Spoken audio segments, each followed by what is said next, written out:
like, come on. But does anybody else remember Nitsuma's video that he made around Christmas time? The donut. Where he just ate 12 donuts. Donuts? 12 donuts. Donuts. Yes, who can forget? No one really knows what that actually means. There's all theories that it meant, it'd be 12 months till Ultimate. Then some people saying, there's going to be 12 DLC characters. Some people saying it was just trolling. Some people just say he just likes donuts. I don't know.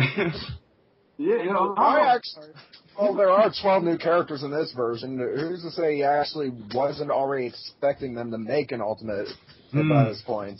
Or that they had...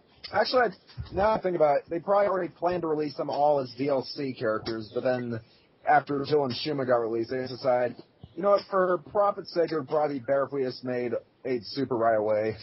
Yeah, I'm not sure how long they were actually planning a Super version or Ultimate version for, because, like, there are things that seemed to hinted that stuff was taken out, like, Galactus's end line was like, I'll crush you like the bugs you are, and then he dies. And the way they were talking up a story, and there wasn't one. And then they was talking about a character's ending having Man-Thing in it. And then the only character who had Man-Thing was Jill, and she was DLC, so... and since she was on the disc, people think she was taken out. Then there's the whole Frank West dock-off on the disc thing, and then, so I don't know what happened, but, yeah. Another thing I wanted to bring up, people are always, like, bashing Capcom for, like, having Jill and Shuma on disc as if, like, they are completed characters. Which they weren't. I mean, if you remember, like, back when people hacked the game disc and they unlocked Jill and Shuma, they were broken as hell. I remember, like, Jill didn't have one of her supers, and I guess, like, Shuma would, like, freeze up the game every now and then or something like that. I'm not sure what it was exactly, but the point was, like, they, like, put, like, a few, like, like, a little bit of coding, if that makes any sense, on the disc. And then, like, the DLC, I guess, which, released them was, like, just, like, patching everything that was wrong with them. Yeah, I don't know. I just don't like it when there's stuff on the disc. Like, there's sometimes where... Neither do I, but people are saying they were, like, fully completed characters when they weren't. I mean, I would have preferred if they just, the game was originally supposed to come out in March.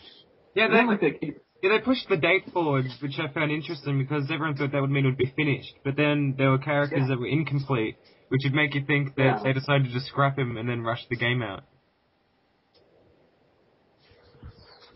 I mean, I prefer everything to be completed when I buy it, but it wasn't, and Ultimate's coming out now, so I'm not going to complain anymore. I mean, Phoenix Wright, Ghost Rider, Spectator mode, okay. Oh, so pumped for Ghost Rider. But one thing I don't get is with, like, Nemesis and Ghost Rider, they had, like, technical reasons why they couldn't be in the first version. Like, Ghost Rider, his bike wouldn't work. Nemesis would make the game rating too high. And then they show up in Ultimate, and everything seems to be okay. I don't really get what's up with that. Well, there's actually an interview with, like, Nemesis and Nitsuma. I mean, well, not, but that was a word of weird for me. Anyways, Nitsuma said they were really pushing it. Like, every time they would add a new attack or something into the game, they would, like, ask the ESRB if it was okay, and, like, they said, yeah, and then they push something else, and it's okay, yeah, and then they push something else, and apparently they want to go further, but the ESRB was like, no, you can't have that thing in there. And they're like, oh, fine. I'll just give him a rocket super. But, like, you can imagine, if, like, with his level 3 as it is at the moment, you can just imagine what they would have put in to push the ESRB rating up. Yeah. What did he do? Did he eat them? What the hell?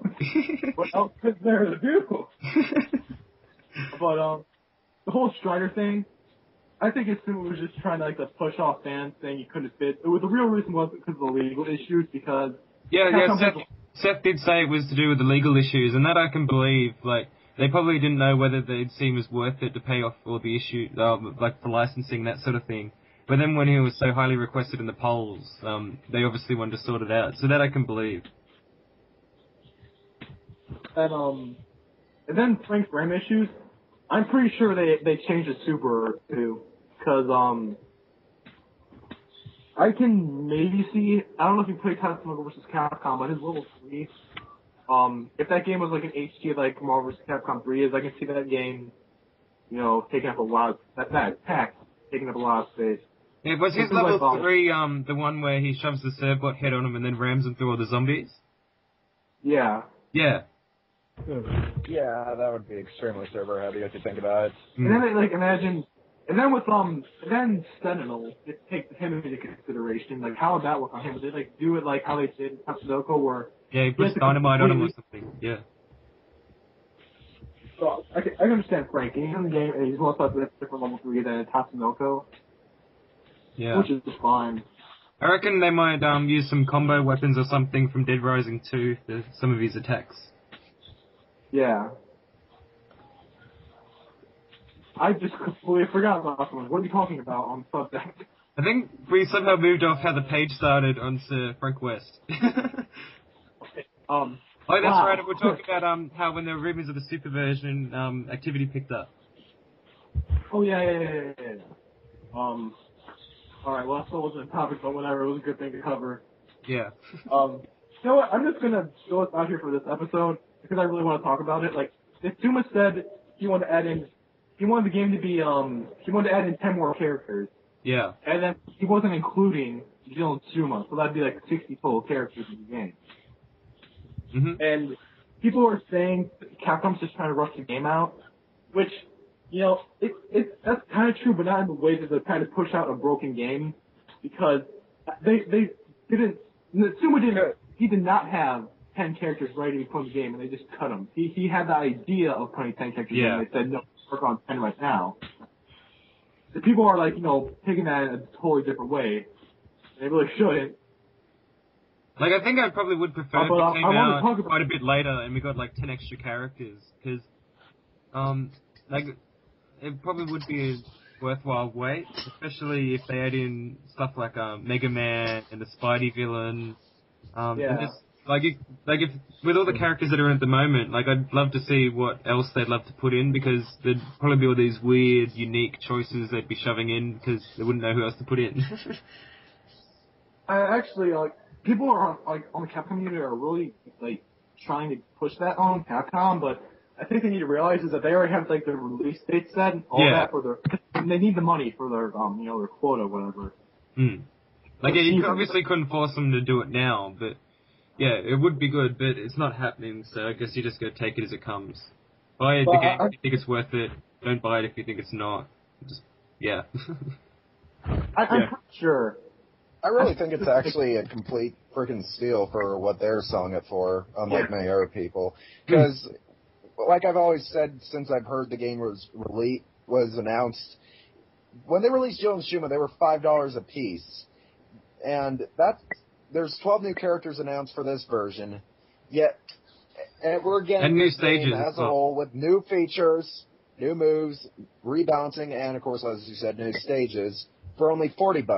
So, all in all, this would probably be around the range of like $70 DLC total if you wanted to get all of it. I mean, not everybody wants to play as every character on there, but it's still fun to experiment around with them and see if they'd fit in your team. You never really know. Yeah, I mean, like, there's some people who'd only be like, buy like one or two, but they'd probably be the minority compared to the people who'd buy enough for the game to be worth the price.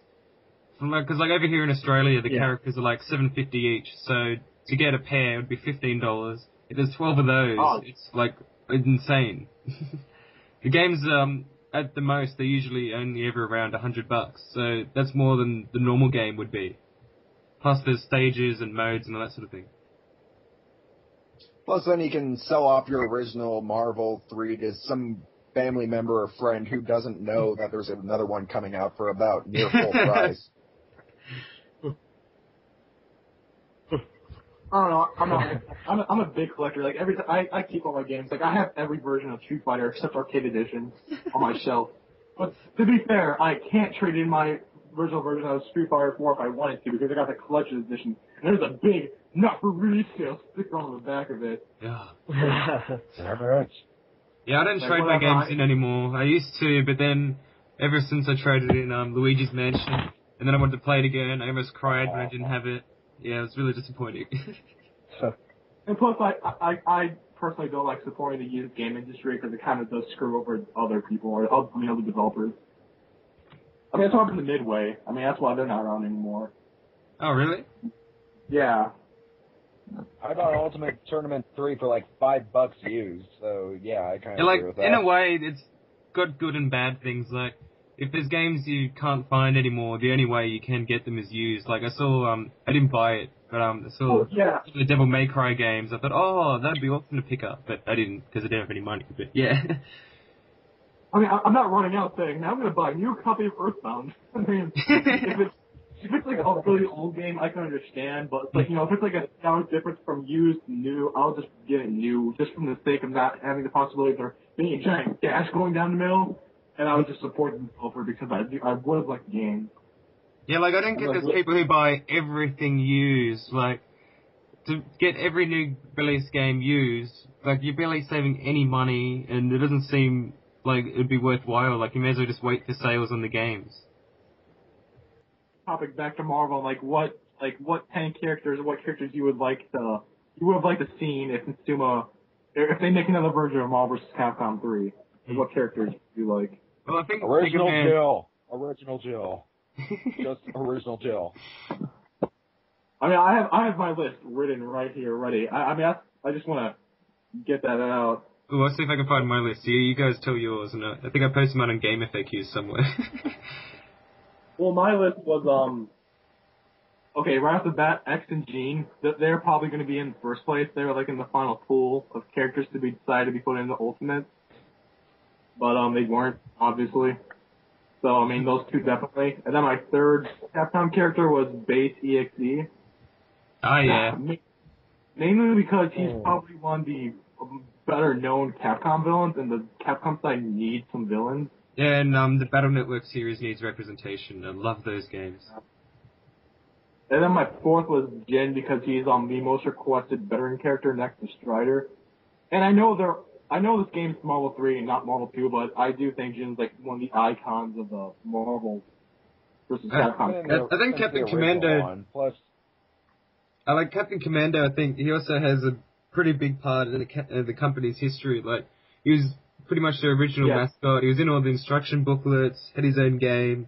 So even if he isn't that, he's pretty popular, but even if he's not a massive mainstream known character, he's still pretty important to the history, I think. I mean, they pretty much put in Strider, and he wasn't too popular with his other video games. I mean, I think just about 95% of his fans just found out about him from Marvel 2. Yeah. Yeah, I know about him. I mean, it's I was playing Marvel 1 as a little kid, oh man, that ninja guy's pretty cool, so I went out and bought Strider 2. I was like, oh man, this game's pretty cool. And that was the end of the Strider series.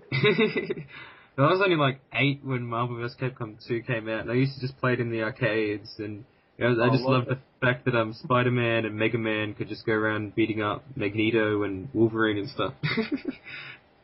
I think everybody only loved playing the Marvel characters when they were a little kid, because back then there wasn't too many arcade games or Capcom games to really know any of the characters off of. Yeah, I mainly just knew, especially in my list. Yeah, I just knew Mega Man and the Street Fighter guy. Who's, of course, Ryu. Karate guy. Every time I pull up a Duke as a little kid, I would just get this freaking amazing expression on my face, this guy just pulled a fireball on him in the fighting game. How is this guy not dead yet? But another thing I want to say about the whole the last character on my side, the last Capcom character from my list is Regina from Dino Crisis.